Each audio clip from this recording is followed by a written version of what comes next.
Hey guys, Alan Becker here. So I'm going to talk about how animation versus YouTube was made. First of all, every video that plays during the duration of the animation was used with permission from the owner of that video. That may not seem like such a big deal, but we're talking about YouTubers that have tens of millions of subscribers, YouTubers that are extremely hard to reach. I made a spreadsheet of all the YouTubers I wanted to feature and sent each one an email every month or so until I got a reply. Some replied right away, others never replied after 7 or 8 tries. Some of the hardest ones to reach were Smosh, PewDiePie, and the parents of Harry and Charlie from the Charlie Bit My Finger video. Smosh replied after 7 months and 5 emails. Charlie and Harry's parents also replied after 7 months and 5 emails.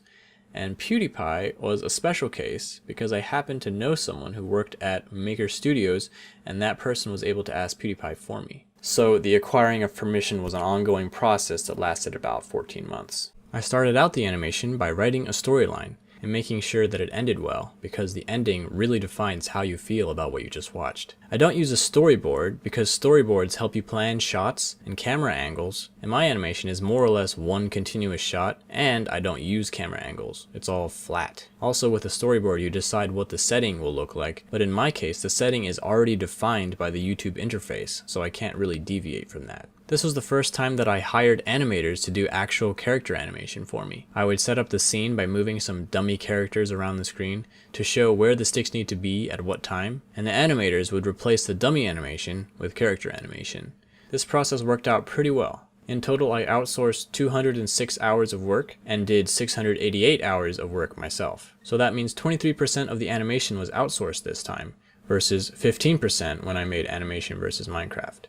Slight improvement in terms of getting help with my animation. A huge part of the process was watching videos to find moments that could be useful in the animation. For example, videos where the camera is stationary and something is moving in a way that could beat up a stick figure. I spent so many hours watching videos, and since these are very popular videos, it was very easy to get distracted. I compiled and organized these into 3 categories: videos that cause direct damage to the stick figure, videos that cause walls or block the sticks from reaching the exit full screen button, and videos that move the exit full screen button around the screen. So there were 3 main waves of videos, essentially. Initially, I had the videos appear for only a few seconds each, similar to how fast they appear in the vehicle beat-up scene in the beginning. But the problem was that they flashed so fast that I realized that someone watching would have a really hard time processing everything on the screen. It works in the vehicle scene because all the videos are similar, but when each video is unique, a few seconds is not enough. These deleted scenes show you how different it was before I realized I needed to slow it down by a lot. I also transitioned away from using videos made by big YouTubers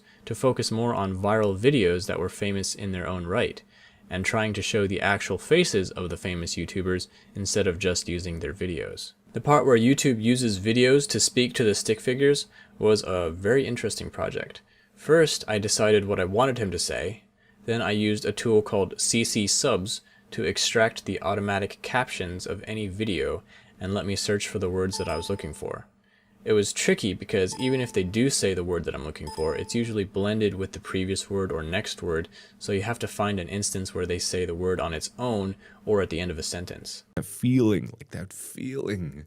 After searching through most of the videos of most of the YouTubers, I was able to pull together the sentence. Other than that, the actual process of making the animation required a lot of screenshots.